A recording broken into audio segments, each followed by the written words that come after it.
আদালত অবমাননায় খাদ্যমন্ত্রী ও মুক্তিযুদ্ধ বিষয়ক মন্ত্রীর নিঃশর্ত ক্ষমার আবেদন নামঞ্জুর। 50,000 টাকা জরিমানা, অনাদায়ে 7 দিনের কারাদণ্ড। অভিযোগের প্রেক্ষাপটে যে অ্যাপোলজি চেয়েছিল আনকন্ডিশনাল, সেই নিঃশর্ত ক্ষমা ওনারা গ্রহণ করেন নাই। মন্ত্রিত্ব থাকা না থাকা নিয়ে সিদ্ধান্ত মন্ত্রিসভায়, মন্তব্য অ্যাটর্নি জেনারেলের। এটা সিদ্ধান্ত নেবে মন্ত্রিসভা। সারা দেশবাসী বুঝতে পারবে যে আদালতের মর্যাদা ক্ষুণ্ণ করা কোনো নাগরিকের পক্ষেই উচিত না। পদে থাকতে বাধা নেই বললেন সাবেক আইনমন্ত্রী।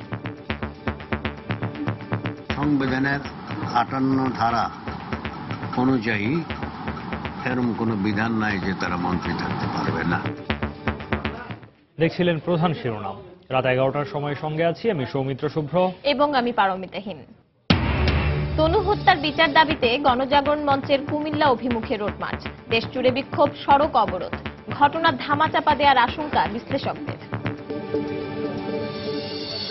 দেশের ভেতরে বাইরে থেকে ষড়যন্ত্র করে সরকারকে ব্যতিব্যস্ত রাখার চেষ্টা চলছে, মন্তব্য প্রধানমন্ত্রীর।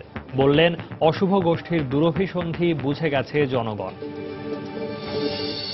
লিবিয়ার বেনগাজিতে সশস্ত্র গোষ্ঠীর সংঘর্ষের মাঝে পড়ে 4 বাংলাদেশি নিহত। সংঘাতপূর্ণ এলাকা থেকে সরিয়ে নেওয়া হচ্ছে প্রবাসী বাংলাদেশিদের।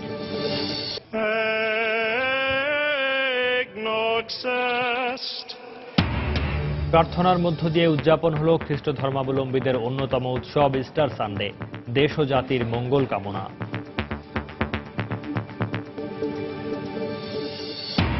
এবং হতাশার ওয়ার্ল্ড টি20 মিশন শেষে দেশে ফিরল বাংলাদেশ ক্রিকেট দল।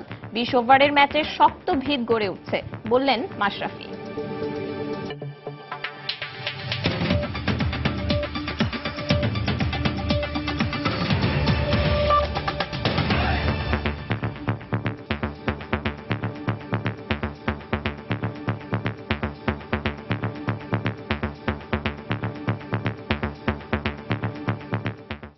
আদালত অবমাননার অভিযোগে খাদ্যমন্ত্রী অ্যাডভোকেট কামরুল ইসলাম ও মুক্তিযুদ্ধ বিষয়ক মন্ত্রী আকম মোজাম্মেল হকের নিঃশর্ত ক্ষমার আবেদন নামঞ্জুর করেছেন আদালত। একই সঙ্গে দুই মন্ত্রীকে 50,000 টাকা করে জরিমানা, অনাদায়ে 7 দিনের বিনাশ্রম কারাদণ্ডের আদেশ দেন। সকালে সুপ্রিম কোর্টের আপিল বিভাগে ক্ষমার আবেদনের শুনানি শেষে প্রধান বিচারপতি এস কে সিনহার নেতৃত্বে আপিল বিভাগের 8 সদস্যের বেঞ্চ এই আদেশ দেন। মানবতাবিরোধী অপরাধে মৃত্যুদণ্ডপ্রাপ্ত মীর কাশেম আলীর মামলার রায়ের আগে প্রধান বিচারপতি এবং উচ্চ আদালত নিয়ে মুক্তিযুদ্ধ বিষয়ক মন্ত্রী আকম মোজাম্মেল হক ও খাদ্যমন্ত্রী অ্যাডভোকেট কামরুল ইসলাম নিজেদের বক্তব্যের জন্য নিঃশর্ত ক্ষমা চেয়ে সুপ্রিম কোর্টে আবেদন করেছিলেন। এই আবেদনের উপর মন্ত্রীদের উপস্থিতিতে 3 কার্যদিবস শুনানি শেষে রোববার দুই মন্ত্রীর আবেদনই নামঞ্জুর করে দিয়েছেন প্রধান বিচারপতি এস কে সিনহার নেতৃত্বে 8 সদস্যের আপিল বেঞ্চ। একই সাথে আদালত অবমাননার দায়ে 50,000 টাকা জরিমানার রায়ও দিয়েছেন আদালত। যে অপরাধের গুরুত্বটা এতই বেশি, তারা এই যে তাদের ক্ষমার প্রার্থনা করে যে দরখাস্ত দিয়েছেন, সেটা তারা গ্রহণ করতে অপারগতা প্রকাশ করেছেন এবং তাদেরকে দোষী সাব্যস্ত করে দুজন মাননীয় মন্ত্রীকেই 50,000 টাকা জরিমানা করেছেন। এই 7 দিনের ভিতরে জরিমানার অর্থ জমা না দিলে তাদেরকে 1 সপ্তাহের জন্য বিনাশ্রম কারাদণ্ডে দণ্ডিত হতে বলে, দণ্ড লাভ করতে হবে বলে তারা উল্লেখ করেছেন। দুই মন্ত্রীর আইনজীবী জানিয়েছেন, পূর্ণাঙ্গ রায় দেখে এই আদেশের বিষয়ে পরবর্তী পদক্ষেপ নেবেন তারা। সেই নিঃশর্ত ক্ষমা ওনারা গ্রহণ করেন নাই। আদালতের পূর্ণাঙ্গ যখন রায়টা প্রকাশ পাবে, তখন আমার দরকার প্রয়োজনে আমি আপনাদের কাছে আরো কিছু কথা বলবো। আদালত তার আদেশে বলেছেন, উদ্দেশ্য প্রণোদিতভাবে এই দুই মন্ত্রী প্রধান বিচারপতি এবং বিচার বিভাগের মর্যাদা ক্ষুণ্ণ করেছে, যা বিচার বিভাগের ওপর হস্তক্ষেপের শামিল। ওই অনুষ্ঠানে আরো অনেকে বিচার বিভাগ নিয়ে মন্তব্য করলেও শুধুমাত্র এই দুইজনের বিরুদ্ধে রুল জারি করা হয়েছে জানিয়ে প্রধান বিচারপতি বলেন, এটা করা হয়েছে যাতে বিচার বিভাগ নিয়ে মন্তব্যের ক্ষেত্রে সবাই সতর্কতা অবলম্বন করে। এই আদেশের পরিপ্রেক্ষিতে সারা দেশবাসী বুঝতে পারবে যে আদালতের মর্যাদা ক্ষুণ্ণ করা কোনো নাগরিকের পক্ষেই উচিত না। আফজাল হোসেন, সময় সংবাদ, ঢাকা। এদিকে আদালত অবমাননার দায়ে অভিযুক্ত হওয়ায় খাদ্যমন্ত্রী অ্যাডভোকেট কামরুল ইসলাম ও মুক্তিযুদ্ধ বিষয়ক মন্ত্রী আকম মোজাম্মেল হোসেনের মন্ত্রী পদে বহাল থাকা নিয়ে আইনজীবীদের মধ্যে ভিন্ন ভিন্ন মত রয়েছে। অ্যাটর্নি জেনারেল মাহবুবে আলম বলছেন এ বিষয়ে সিদ্ধান্ত নেবেন মন্ত্রিপরিষদ। আর সাবেক আইনমন্ত্রী ব্যারিস্টার শফিক আহমেদের মত, সংবিধান অনুযায়ী খাদ্যমন্ত্রী অ্যাডভোকেট কামরুল ইসলাম ও মুক্তিযুদ্ধ বিষয়ক মন্ত্রীর পদে থাকতে কোনো বাধা নেই। যদিও এর সাথে দ্বিমত পোষণ করেছেন সিনিয়র আইনজীবী শাহদ্দিন মালিক। আব্দুল হোসেনের আরও একটি রিপোর্ট। আদালত অবমাননার দায়ে খাদ্যমন্ত্রী অ্যাডভোকেট কামরুল ইসলাম ও মুক্তিযুদ্ধ বিষয়ক মন্ত্রী আকম মোজাম্মেল হককে 50,000 টাকা আর্থিক দণ্ড দিলে আইনি বিতর্ক দেখা দেয় তাদের মন্ত্রী পদে থাকা না থাকা নিয়ে। আদালতের আদেশের পরপরই বিএনপি চেয়ারপারসনের উপদেষ্টা খন্দকার মাহবুব হোসেন এক ব্রিফিংয়ে দুই মন্ত্রীর পদত্যাগের দাবি জানান। শপথ সংবিধানের একটি অঙ্গ, সেটা ভঙ্গ করলে সংবিধানকে ভঙ্গ করা হয়েছে। সেই কারণে আজকে আমি মনে করি তারা নিজেদের নৈতিকতার কারণে অবিলম্বে পদত্যাগ করবেন। একই ধরনের মত সিনিয়র আইনজীবী শাহদ্দিন মালিকের। আত্মসম্মান বোধ, নীতি নৈতিকতা, দেশের ভালো মন্ত্রিসভার ভাবমূর্তি, এগুলি বিবেচনা করেই যারা সাংবিধানিক পদে থাকেন তাদের আচার আচরণ বা ব্যবহার হওয়া উচিত। যদিও অ্যাটর্নি জেনারেলের মত, তাদের মন্ত্রী পদে থাকা না থাকার বিষয়ে সিদ্ধান্ত নেবে মন্ত্রিপরিষদ। এটা সংবিধানের এই ব্যাপারে বিস্তারিত কোনো কিছু আছে বলে আমার মনে হয় না, তবে বিষয়টি নৈতিকতার সাথে জড়িত। এটা সিদ্ধান্ত নেবে মন্ত্রিসভা। এদিকে সাবেক আইনমন্ত্রী মনে করেন সংবিধান অনুযায়ী খাদ্যমন্ত্রী অ্যাডভোকেট কামরুল ইসলাম ও মুক্তিযুদ্ধ বিষয়ক মন্ত্রীর পদে থাকতে কোনো বাধা নেই। আজকের যে রায় হয়েছে এটা কিন্তু আমাদের সংবিধানের 58 ধারা অনুযায়ী এরকম কোনো বিধান নাই যে তারা মন্ত্রী থাকতে পারবে না। কাজে সংবিধানের বিধান অনুযায়ী ওনারা মন্ত্রী। তো সংবিধানের বিধানে যদি তাদের মন্ত্রিত্ব না থাকার এমন কোনো বিধান না থাকে তাহলে তাদের মন্ত্রিত্ব যাওয়ার তো প্রশ্ন ওঠে না। গত 5 মার্চ 71-এর ঘাতক দালাল নির্মূল কমিটির এক অনুষ্ঠানে যুদ্ধাপরাধী মীর কাশেম আলীর মামলার রায় নিয়ে সংশয় এবং প্রধান বিচারপতি সম্পর্কে মন্তব্যের জের ধরে রোববার খাদ্যমন্ত্রী ও মুক্তিযুদ্ধ বিষয়ক মন্ত্রীর বিরুদ্ধে আদালত অবমাননার এই দণ্ড দেন আপিল বিভাগ। আফজাল হোসেন, সময় সংবাদ, ঢাকা। কলেজ ছাত্রী সোহাগী জাহান তনু ধর্ষণ ও হত্যার বিচার দাবিতে কুমিল্লা অভিমুখে রোড মার্চ করেছে গণজাগরণ মঞ্চ। সকালে রাজধানীর শাহবাগের প্রজন্ম চত্বর থেকে রোড মার্চ শুরু হয়। পরে বিকেলে কুমিল্লার কান্দিরপাড়ে এক সমাবেশ থেকে মঞ্চের পক্ষ থেকে খুনি ও ধর্ষকদের সর্বোচ্চ শাস্তির দাবি জানানো হয়। ভিক্টোরিয়া কলেজের ছাত্রী সোহাগী জাহান তনু হত্যাকারীদের বিচারের দাবিতে রাজধানী শাহবাগ থেকে কুমিল্লার অভিমুখে রোড মার্চ শুরু করে গণজাগরণ মঞ্চ। আর আন্দোলনে সাধারণ মানুষের সমর্থন আদায়ে বিভিন্ন এলাকায় পথসভা করেন তারা। এই সময় এলাকাবাসীও রোড মার্চের দাবির সাথে সংহতি প্রকাশ করেন। আমি জোর দাবি জানাই সরকারের কাছে যে তনু হত্যার বিচার দ্রুত করা হোক এবং তাকে ফাঁসি দেওয়া হোক। যারা এই কাজটা করছে তাদের ফাঁসি চাই। সবদিন হয়ে গেছে, এখন আমরা বিচার পাই নাই, তার জন্য মেইনলি আমাদের দাবি আর তদন্ত হচ্ছে না। পরে কুমিল্লার কান্দিরপাড়ে আয়োজিত সমাবেশে বক্তব্য রাখেন গণজাগরণ মঞ্চের নেতাকর্মীরা। পথে পথে আমরা দেখেছি সাধারণ মানুষ প্রত্যেকেই হাত তুলে বলেছে তারা আপনাদের সাথে, কুমিল্লাবাসীর সাথে একমত আছে। আমরা আপনাদেরকে জানাতে চাই, শুধুমাত্র ঢাকা থেকে কুমিল্লা নয়, বাংলাদেশের যে কোনো প্রান্তে গেলে দেখবেন সারা দেশের 16 কোটি মানুষই কুমিল্লার মানুষের দাবির সাথে একমত আছে। এছাড়া সমাবেশ থেকে আগামী 30 মার্চ দেশের সকল শিক্ষা প্রতিষ্ঠানে বেলা 12টা থেকে দুপুর 1টা পর্যন্ত ধর্মঘট আহ্বান করা হয়। ফেরদৌস লিপি, সময় সংবাদ, ঢাকা। এদিকে তনু হত্যার প্রতিবাদে ও দোষীদের গ্রেপ্তারের দাবিতে আজও কুমিল্লা সহ দেশের বিভিন্ন এলাকায় বিক্ষোভ হয়েছে। বিক্ষোভে অংশ নেয় ভিক্টোরিয়া কলেজের শিক্ষক শিক্ষার্থী সহ সর্বস্তরের মানুষ। এ সময় সড়ক অবরোধ করে তারা। আমাদের জেলা প্রতিনিধিদের পাঠানো তথ্য ছবি নিয়ে ডেস্ক রিপোর্ট। বেলা 12টার দিকে কুমিল্লার কোটবাড়ি বিশ্ব রোড অবরোধ করে বিক্ষোভ করে বিভিন্ন শিক্ষা প্রতিষ্ঠানের শিক্ষার্থী সহ সামাজিক ও সাংস্কৃতিক সংগঠনের নেতাকর্মীরা। এই সময় মহাসড়কে টায়ার জ্বালিয়ে অবরোধ করে তারা। এ সময় বিভিন্ন ব্যানার ও প্ল্যাকার্ড নিয়ে স্লোগান দেয় আন্দোলনকারীরা। অবরোধের কারণে মহাসড়কের দুই পাশে যানজটের সৃষ্টি হয়।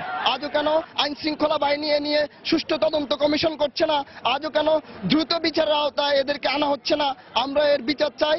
এত মিছিল, এত মিটিং, এত প্রতিবাদ করা সত্ত্বেও সরকারের একটু কেন টনক নড়ছে না? এর আগে ভিক্টোরিয়া কলেজ ক্যাম্পাসে মানববন্ধন করেন শিক্ষার্থীরা। আমাদের তনুর হত্যার দাবিতে যে আমরা আন্দোলন করতেছি, আমাদের কোনো প্রশাসন ভালো ফিডব্যাক আমাদেরকে দিচ্ছে না। আমরা এর সুষ্ঠু বিচার চাই এবং যাতে করে আর কখনো কাউকে এভাবে প্রাণ হারাতে না হয়। কোথায় কিভাবে কি হয়েছে এটা আমার জানার অত আগ্রহ না, কিন্তু যেই মৃত্যু হয়েছে অস্বাভাবিক মৃত্যু, এটার সর্বোচ্চ শাস্তি আমি দাবি করি। বেলা গড়ার সাথে সাথে শহরের বিভিন্ন পয়েন্টে শিক্ষার্থীদের বিক্ষোভ জোরদার হয়। এ সময় দোষীদের গ্রেফতারের দাবি করেন তারা। এদিকে তনু হত্যাকাণ্ডের রহস্য অচিরেই উদ্ঘাটিত হবে বলে জানিয়েছেন দুই মন্ত্রী। প্রধানমন্ত্রী শেখ হাসিনার সরকারের আমলে সকল হত্যাকাণ্ডের বিচার হবে। আমরা মনে করি তদন্তের আগে আমাদের কথা বলা উচিত নয়, তদন্ত শেষে আমরা জানাবো, আমরা সঠিক ঘটনাটা আপনাদেরকে জানাই দিতে পারবো বলে আমরা আশা করছি। তনু হত্যার প্রতিবাদে এবং বিচারের দাবিতে সকাল 10টায় রাজশাহী 0 পয়েন্টে বিক্ষোভ সমাবেশ ও মানববন্ধন করেছে সম্মিলিত শিক্ষার্থী ফোরাম সহ বেশ কয়েকটি সংগঠন। এ সময় তনুর হত্যাকারীদের দ্রুত চিহ্নিত করে বিচার করা না হলে কঠোর আন্দোলনের হুঁশিয়ারি দেন তারা। একই সাথে পঞ্চগড় ও নীলফামারীতেও মানববন্ধন কর্মসূচি পালন করে সর্বস্তরের মানুষ। তাসমিন আফরোজ, সময় সংবাদ। জিজ্ঞাসাবাদের নামে গভীর রাতে তনুর পরিবারের সদস্যদের বাসা থেকে তুলে নেয়ার বিষয়ে উদ্বেগ প্রকাশ করেছেন মানবাধিকার কর্মী ও অপরাধ বিজ্ঞানীরা। হত্যাকাণ্ড নিয়ে সারা দেশে যখন প্রতিবাদের ঝড়, তখন বিষয়টি ধামাচাপা দেয়া হতে পারে বলেও আশঙ্কা তাদের। ঘটনার মূল রহস্য উদ্ঘাটনের পাশাপাশি এর সঙ্গে প্রভাবশালী যারাই জড়িত থাকুক তাদের চিহ্নিত করে শাস্তির আওতায় আনার দাবি বিশ্লেষকদের। সামাজিক যোগাযোগ মাধ্যম থেকে শুরু করে মূলধারার গণমাধ্যম, বিশ্ববিদ্যালয় প্রাঙ্গণ থেকে রাজপথ, শহরের সীমানা পেরিয়ে পাড়া মহল্লা, এমনকি রাজনৈতিক পরিচয় ভুলে সবাই যখন তনু হত্যার বিচারের দাবিতে সোচ্চার, তখন সন্দেহভাজন হিসেবেও কাউকে আটক করতে পারেনি পুলিশ। উল্টো জিজ্ঞাসাবাদের নামে গভীর রাতে তার বাবা মা সহ আত্মীয় স্বজনদের বাসা থেকে তুলে নিয়ে যায় র্যাব। সন্তানহারা পরিবারটির সঙ্গে র্যাবের এমন আচরণে ক্ষোভ প্রকাশ করে মানবাধিকার কর্মী ও অপরাধ বিজ্ঞানীরা বলছেন, কি কারণে পরিবারটিকে গভীর রাতে হয়রানি করা হলো তার স্পষ্ট কোনো জবাব নেই। হত্যাকাণ্ড যেখানে প্রতিরোধ করতে পারেনি, সে যখন চরম পাশবিক নির্যাতনের শিকার হলো, সেটা যখন প্রতিরোধ করতে পারেনি, অথচ সেই ভিকটিম পরিবারকে আবার গভীর রাতে তুলে নিয়ে আসা, আমি হতবাক হয়ে যাই যে এই ধরনের এটিও এক ধরনের নির্যাতনের ঘটনা। প্রথমত এটা পুলিশকে দিয়ে করানো যেত, দ্বিতীয়ত হচ্ছে কমপ্লিকেটেড কেস মনে করেন ইনভেস্টিগেশনের প্রয়োজনে যদি লাগেও আপনি এটা দুপুরবেলা বা সকালবেলা এটা আসতে পারেন। এটার মধ্য দিয়ে একটা সিম্বলিক মিনিং সাধারণ মানুষের কাছে যায় যে রাষ্ট্র খুবই ক্ষমতাশালী এবং এটা আপনি যদি কোনো কিছু বিচার চান সেক্ষেত্রে হয়তো একটা বাধা তৈরি হতে পারে। মূল ঘটনাটি ধামাচাপা দেওয়া হতে পারে এমন আশঙ্কাও প্রকাশ করেন তারা। সরকারের তরফ থেকে যদি বক্তব্য, স্পষ্টতর কোনো বক্তব্য না পাওয়া যায়, জনমনের যে শঙ্কা, যে সন্দেহ, যে প্রশ্নগুলি উদ্রেক হয়েছে, এটা জনমনে এক ধরনের অসন্তোষের জন্ম দিবে। যেহেতু তার ফ্যামিলি ব্যাকগ্রাউন্ড ওই রকম ভালো না, আমরা ধরেই নেই যে রাষ্ট্রের কাছ থেকে সে বড় রকম পাবে না। জিজ্ঞাসাবাদের নামে গভীর রাতে এভাবে ভুক্তভোগী পরিবারকে হয়রানি সংস্কৃতি থেকে আইন শৃঙ্খলা রক্ষাকারী বাহিনীর সদস্যদের বেরিয়ে আসার পাশাপাশি নিজেদের দক্ষতা প্রকাশের প্রতিযোগিতা নয়, সমস্যা সমাধানে র্যাব পুলিশ একে অপরের সম্পূরক হিসেবে কাজ করবে, এমন দাবি বিশ্লেষকদের। সময় সংবাদ, ঢাকা। দেশের ভেতরে বাইরের থেকে ষড়যন্ত্র করে সরকারকে ব্যতিব্যস্ত রাখার চেষ্টা চলছে বলে মন্তব্য করেছেন প্রধানমন্ত্রী শেখ হাসিনা। বিকেলে রাজধানী কৃষিবিদ ইনস্টিটিউটে আওয়ামী লীগ আয়োজিত স্বাধীনতা দিবসের আলোচনা সভায় তিনি এ মন্তব্য করেন। এ সময় প্রধানমন্ত্রী আরো বলেন, দেশের ভেতরে বা বাইরে থেকে বাধা এলেও দেশের অগ্রযাত্রা কেউ থামিয়ে রাখতে পারবে না, কারণ অশুভ গোষ্ঠীর দুরভিসন্ধি বুঝে গেছে জনগণ। আজকে যখন আমরা স্বাধীনতার চেতনা নিয়ে এগিয়ে যাচ্ছি, দেশ যখন উন্নয়নের পথে, পাশাপাশি যুদ্ধ অপরাধীদের বিচার আমরা শুরু করেছি, তো নানাভাবে আমাদের সরকারকে হেয় করা বা ব্যতিব্যস্ত করার একটা চেষ্টা অব্যাহত থাকবে, এটা খুবই স্বাভাবিক। ভিতরে বাইরে অনেক জায়গা থেকে এই বারবার বাধা আসে, কিন্তু সেই বাধা অতিক্রম করেই আমরা এগিয়ে যাচ্ছি। অনেকের কাছে এটা মনে হয় বিস্ময় যে কি করে পারি, এখানে একটা কথাই আমি বলতে চাই, পারি একটাই কারণে যে আমরা একটা নীতি আদর্শ নিয়ে চলি। আমাদের কোনো এক দলের নেত্রী গেছেন স্মৃতিসৌধে, মুখটা খুব করুণ, মুখে নাকি হাসি নাই। হাসি আসবে কোত্থেকে? তার যে পেয়ারের লোকগুলি একে একে ফাঁসি হচ্ছে, একে একে যুদ্ধ অপরাধে তাদের শাস্তি হচ্ছে। আজকে ইউনিয়ন কাউন্সিল ইলেকশন হচ্ছে, যার যার প্রতীক দিয়ে ইলেকশন। সেই ইলেকশনে খুব যেটা তাদের গরজ তাও তো দেখি না, কেমন যেন একটা ভাষা ভাষা ভাব, শুধু বিরুদ্ধে বক্তৃতাই দিয়ে যাচ্ছে, এটা হলো না ওটা হলো না, কিন্তু ইলেকশনে তাদের মানে কর্মকাণ্ডটা কোথায়? বাংলাদেশের দ্রুত উন্নয়নের প্রশংসা করে ঢাকায় নিযুক্ত ভুটানের রাষ্ট্রদূত পেমা কোডেন বলেছেন, উন্নয়নশীল দেশগুলোর জন্য এ দৃষ্টান্ত উৎসাহব্যঞ্জক। সকালে তেজগাঁওয়ে প্রধানমন্ত্রীর কার্যালয়ে প্রধানমন্ত্রী শেখ হাসিনার সঙ্গে সাক্ষাৎকালে কথা বলেন তিনি। নারী ও শিশু স্বাস্থ্য খাতে উন্নয়ন, কৃষিতে অগ্রগতি, খাদ্যে স্বয়ংসম্পূর্ণতা অর্জনে বাংলাদেশের সফলতাকে বিস্ময়কর বলে মন্তব্য করেন ভুটানের রাষ্ট্রদূত। এ সময় তিনি জানান, ভুটান বাংলাদেশ থেকে চাল কিনতে আগ্রহী। বৈঠকে ভুটান থেকে বিদ্যুৎ আমদানি করতে বাংলাদেশের আগ্রহের কথা জানান প্রধানমন্ত্রী।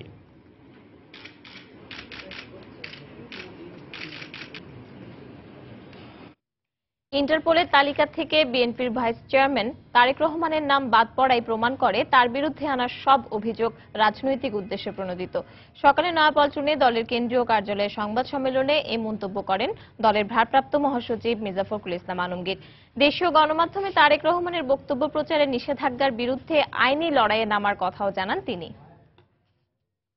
বিএনপির সিনিয়র ভাইস চেয়ারম্যান জনাব তারেক রহমানের নাম ইন্টারপোলের তালিকা থেকে প্রত্যাহার করা হয়েছে।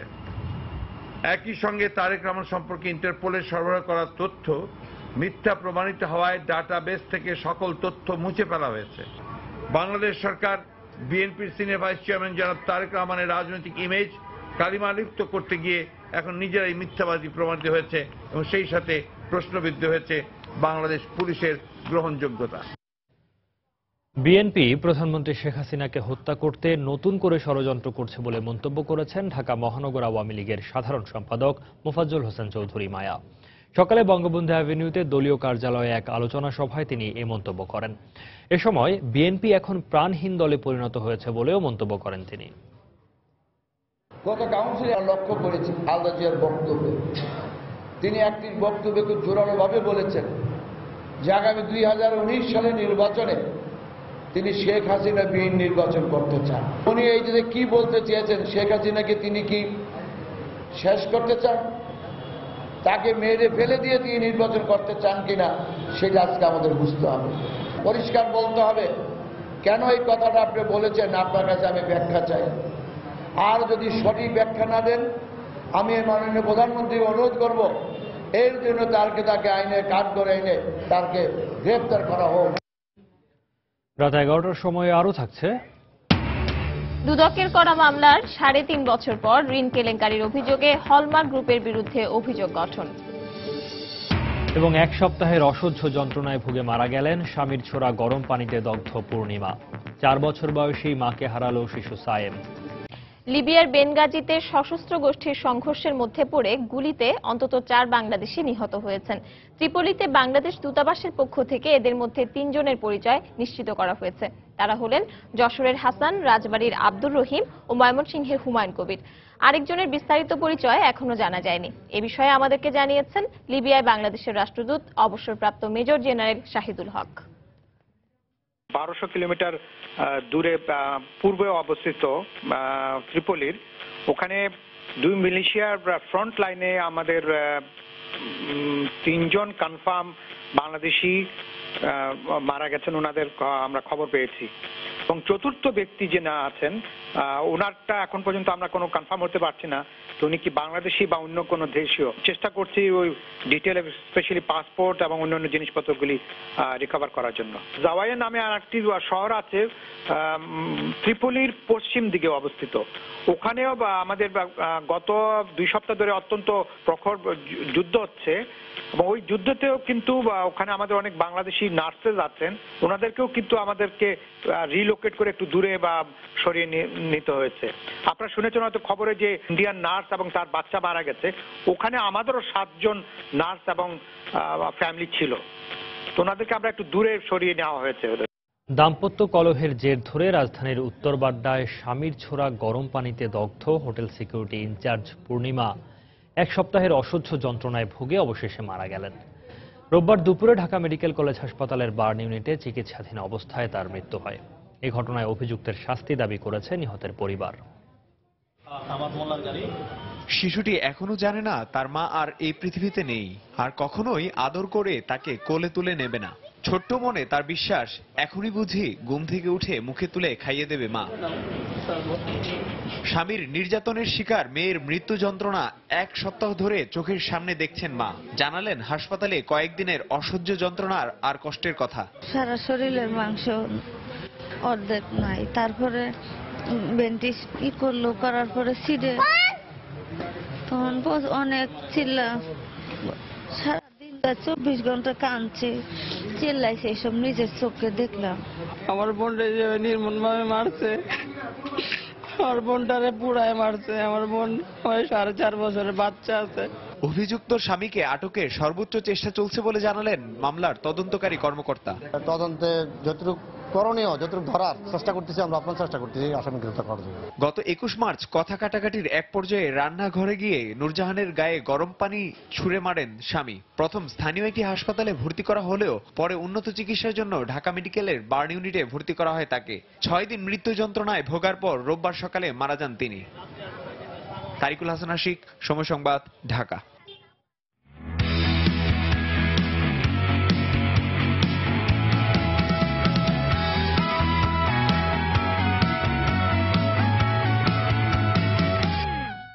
টি-20 বিশ্ব আসর শেষ করে দেশে ফিরেছে বাংলাদেশ জাতীয় ক্রিকেট দল।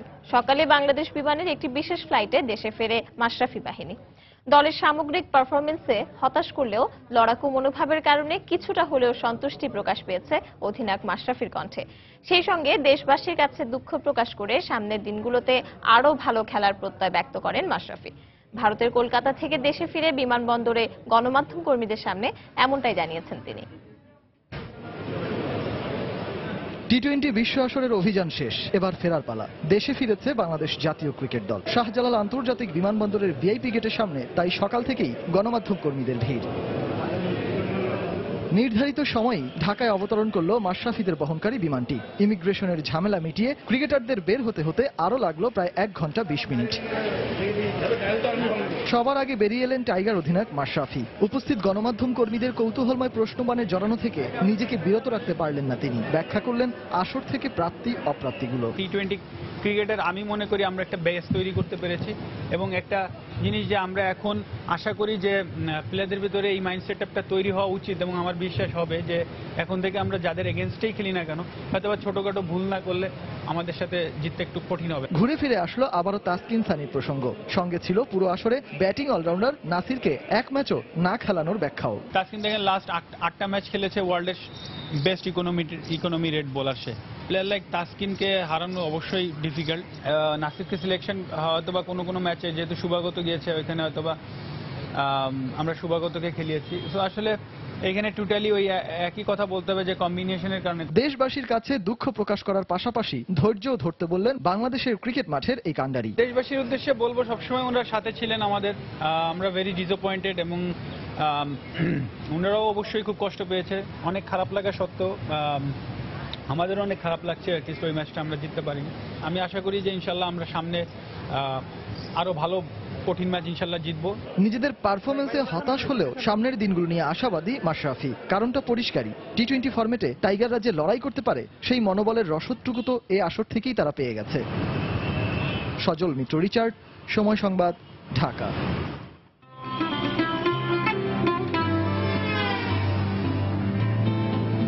আমাদের খেয়াল রাখার জন্য ধন্যবাদ। দেশটাকে এগিয়ে নেবার জন্য ধন্যবাদ। কেউ না বুঝলেও আমরা বুঝি। প্রতিদিনের জীবনে একটু ধন্যবাদ সবারই পাওনা, আর তাই সকল গ্রাহকের জন্য রবি নিয়ে এলো ধন্যবাদ প্রোগ্রাম, যেখানে সবার জন্যই থাকছে কিছু না কিছু। রবি। রিজার্ভের চুরি যাওয়া অর্থ ফিরিয়ে আনতে সহযোগিতা চেয়ে জাতিসংঘ, মার্কিন ফেডারেল রিজার্ভ ব্যাংক প্রধান, ফিলিপিন্সের গভর্নর ও অ্যান্টি মানি লন্ডারিং কাউন্সিলের প্রধানকে চিঠি দিয়েছে বাংলাদেশ ব্যাংক। দুপুরে বাংলাদেশ ব্যাংক কার্যালয়ে সাংবাদিকদের কথা জানান কেন্দ্রীয় ব্যাংকের মুখপাত্র শুভঙ্কর সাহা। জাতিসংঘে নিযুক্ত বাংলাদেশ ব্যাংকের যে অ্যাম্বাসিডর এবং স্থায়ী প্রতিনিধি তাকে এবং আমেরিকার যে কেন্দ্রীয় ব্যাংক তার যে বোর্ড অফ গভর্নর্সের যে চেয়ারম্যান তাকেও আসলে সহযোগিতা প্রদানের জন্য অনুরোধ জানানো হয়েছে। আমাদের ফিলিপাইনের যে কেন্দ্রীয় ব্যাংক সেখানকার গভর্নর, ফিলিপাইনের যে অ্যান্টি মানি লন্ডারিং কাউন্সিল তার প্রধানকেও আসলে সহযোগিতা করার জন্য আমরা পত্র লিখেছি। গভর্নর মহোদয় পত্র দিয়েছেন, ফোন করছেন এবং এই বিষয়টা অব্যাহত আছে। রাত 11টার সময় আরো থাকছে। পাকিস্তানের লাহোরে আত্মঘাতী বোমা হামলায় 53 জন নিহত, এখনো হামলার দায় স্বীকার করেনি কেউ। বাণিজ্যমন্ত্রী তোফায়েল আহমেদ বলেছেন, প্রতিবেশী ভারতের সঙ্গে বড় বাণিজ্য ঘাটতি দুদেশের অর্থনৈতিক সম্পর্কের ক্ষেত্রে বড় কোনো সমস্যা নয়। ঢাকায় ভারত বাংলাদেশ সহযোগিতা বিষয়ক এক সেমিনারে তিনি কথা বলেন। এ সময় ঢাকায় ভারতের সাবেক হাইকমিশনার বলেন, এ অঞ্চলের দেশগুলোর মধ্যে পারস্পরিক অর্থনৈতিক কার্যক্রম বাড়ানো গেলে প্রত্যেকেই অর্থনৈতিকভাবে লাভবান হবে। সেক্ষেত্রে প্রস্তাবিত উপ আঞ্চলিক জোট BBIN-কে গতিশীল করার উপর গুরুত্ব আরোপ করা হয়েছে। এই যে ক্রনিক ট্রেড ইমব্যালেন্স আছে, আমরা যদি এইভাবেই চলতে থাকি, it is going to remain forever. India's market is now much more competitive. Bangladeshi goods have to compete with international goods in the market, with Chinese goods. আমাদের সকলেই যখন বলে trade gap between Bangladesh and India is very big, এই বড় ব্যবধানে আমাদের ক্ষতি কি? চীন আমাদের দেশে রপ্তানি করে 7 বিলিয়নের বেশি, ভারত থেকেও বেশি। কিন্তু একজন লোকেও চীন বাংলাদেশের এই যে বাণিজ্য ঘাটতি নিয়ে কেউ আলোচনা করে না। প্রশ্নটা হলো ভারত আমরা কি রপ্তানি করি, what is our major items? তৈরি পোশাক 81% কামস ফ্রম RMG। এখন আপনি কি ভারতে যদি ডিউটি দিয়েও থাকে, আপনি কি তৈরি পোশাক রপ্তানি করতে পারবেন? ঋণ কেলেঙ্কারির অভিযোগে হলমার্ক গ্রুপের বিরুদ্ধে দুদকের দায়ের করা 9 মামলায় অভিযোগ গঠন করেছেন আদালত। বিকেলে ঢাকা মহানগর দায়রা জজ আদালতের বিচারক কামরুল হোসেন মোল্লা মামলাটির অভিযোগ গঠনের আদেশ দেন। মামলার প্রায় 3.5 বছর পর বিচার শুরুর আদেশ দেন আদালত।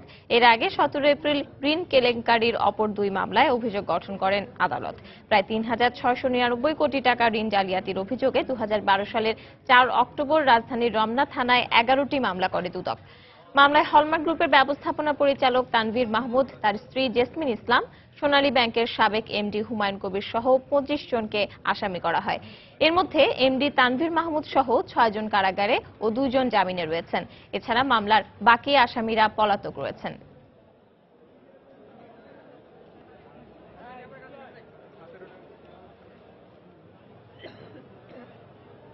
দেশ ও জাতির মঙ্গল কামনার মধ্য দিয়ে উদযাপিত হল খ্রিস্ট ধর্মাবলম্বীদের অন্যতম উৎসব ইস্টার সানডে।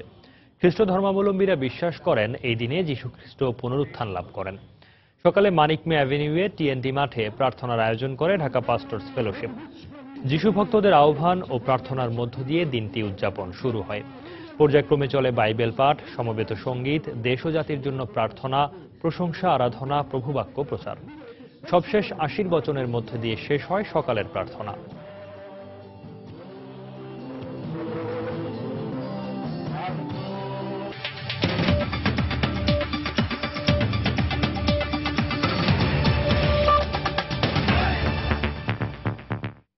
পাকিস্তানের লাহোরে বোমা হামলায় 25 জন নিহত হয়েছে। তবে দেশটির প্রভাবশালী দৈনিক ডন জানিয়েছে নিহতের সংখ্যা 53 জন। এই ঘটনায় আহত হয়েছেন শতাধিক। রোববার লাহোরের গুলশানি ইকবাল পার্কে এই হামলার ঘটনা ঘটে। এই ঘটনা আত্মঘাতী হামলা হতে পারে বলে পুলিশের বরাত দিয়ে জানিয়েছে বিবিসি। তবে এখনো পর্যন্ত কোনো সংগঠন এই হামলার দায় স্বীকার করেনি। ধারণা করা হচ্ছে ইস্টার সানডে উপলক্ষে লোকজনের সমাগম লক্ষ্য করেই এই হামলা চালানো হয়েছে।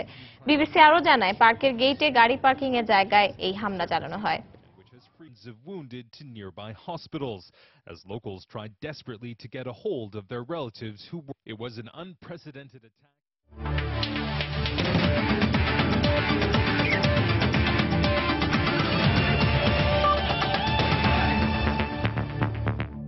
ওয়ার্ল্ড টি20 খবর। বিরাট কোহলির ব্যাটিং নৈপুণ্যে সুপার 10-এর শ্বাসরুদ্ধকর ম্যাচে অস্ট্রেলিয়াকে 6 উইকেটে হারিয়ে ওয়ার্ল্ড টি20 সেমিফাইনাল নিশ্চিত করেছে ভারত। অজিদের ছুড়ে দেয়া 161 রান তাড়া করতে নেমে 5 বল হাতে রেখেই জয় নিশ্চিত করে ভারত। 31 মার্চ মুম্বাইয়ের দ্বিতীয় সেমিফাইনালে গ্রুপ চ্যাম্পিয়ন ওয়েস্ট ইন্ডিজের বিপক্ষে মাঠে নামবে ভারত। টস জিতে ব্যাট করতে নেমে 54 রানের উদ্বোধনী জুটি গড়ে দারুণ শুরু করেন দুই অস্ট্রেলিয়ান ওপেনার উসমান খাজা ও অ্যারন ফিঞ্চ। 26 রান করে আশিস নেহরার শিকার হন খাজা। এরপর ছন্দপতন ঘটে অজি ব্যাটিংয়ে। উইকেটে থিতু হওয়ার আগেই প্যাভিলিয়নের পথ ধরেন ডেভিড ওয়ার্নার ও অধিনায়ক স্টিভেন স্মিথ। 43 রানে ফিঞ্চ আউট হলে চাপে পড়ে অস্ট্রেলিয়া। তবে এক পাশ আগলে রেখে রানের গতি সচল রাখেন গ্লেন ম্যাক্সওয়েল। বুমরার বলে বোল্ড হওয়ার আগে 31 রান করেন ম্যাক্সওয়েল। শেষ পর্যন্ত 6 উইকেট হারিয়ে 160 রানের লড়াকু স্কোর গড়ে অস্ট্রেলিয়া। রানের লক্ষ্য তাড়া করতে নেমে শুরুতেই বিপর্যয়ে পড়ে ভারত। দলীয় 23 ও ব্যক্তিগত 13 রানে ওয়াটসনের শিকার হয়ে সাজঘরে ফেরেন শিখর ধাওয়ান। রোহিত শর্মার সুরেশ রায়না উইকেটে বেশিক্ষণ স্থায়ী হতে পারেননি। বিরাট কোহলির সাথে 45 রানে জুটি করে বিপর্যয় সামলানোর চেষ্টা করেন যুবরাজ সিং। এরপর 21 রান করে ফকনারের বলে যুবরাজ আউট হলে আবারও বিপর্যয়ে পড়ে ধোনির দল। তবে 82 রানের অপরাজিত দায়িত্বশীল ইনিংস খেলে ভারতের জয় নিশ্চিত করেন Kohli. These two always have. We haven't really seen their best game. Absolute beauty. Fan. রাত 11টার সময়ের এই পর্যায়ের শীর্ষ সংবাদ জানিয়ে দিচ্ছি আরেকবার। আদালত অবমাননায় 2 মন্ত্রীর ক্ষমার আবেদন নামঞ্জুর, জরিমানা। মন্ত্রিত্বের বিষয়ে সিদ্ধান্ত মন্ত্রিসভায়, ব্রিফিংয়ে অ্যাটর্নি জেনারেল। পদে থাকতে বাধা নেই বললেন সাবেক আইনমন্ত্রী। তনু হত্যার বিচার দাবিতে গণজাগরণ মঞ্চের কুমিল্লা অভিমুখে রোড মার্চ। দেশ জুড়ে বিক্ষোভ, সড়ক অবরোধ। ঘটনা ধামাচাপা দেওয়ার আশঙ্কা বিশ্লেষকদের। দেশের ভেতরে বাইরে থেকে ষড়যন্ত্র করে সরকারকে ব্যতিব্যস্ত রাখার চেষ্টা চলছে, মন্তব্য প্রধানমন্ত্রীর। বললেন, অশুভ গোষ্ঠীর দুরভিসন্ধি বুঝে গেছে জনগণ। লিবিয়ার বেনগাজিতে সশস্ত্র গোষ্ঠীর সংঘর্ষের মাঝে পড়ে 4 বাংলাদেশি নিহত। সংঘাতপূর্ণ এলাকা থেকে সরিয়ে নেওয়া হচ্ছে প্রবাসী বাংলাদেশিদের। এবং হতাশার ওয়ার্ল্ড টি20 মিশন শেষে দেশে ফিরল বাংলাদেশ ক্রিকেট দল। 20 ওভারের ম্যাচে শক্ত ভিত গড়ে উঠছে বললেন মাশরাফি। দর্শক, এই ছিল রাত 11টার সময়। যে কোনো খবর পেতে ভিজিট করুন সময়নিউজ.tv আর সঙ্গে থাকুন সময়।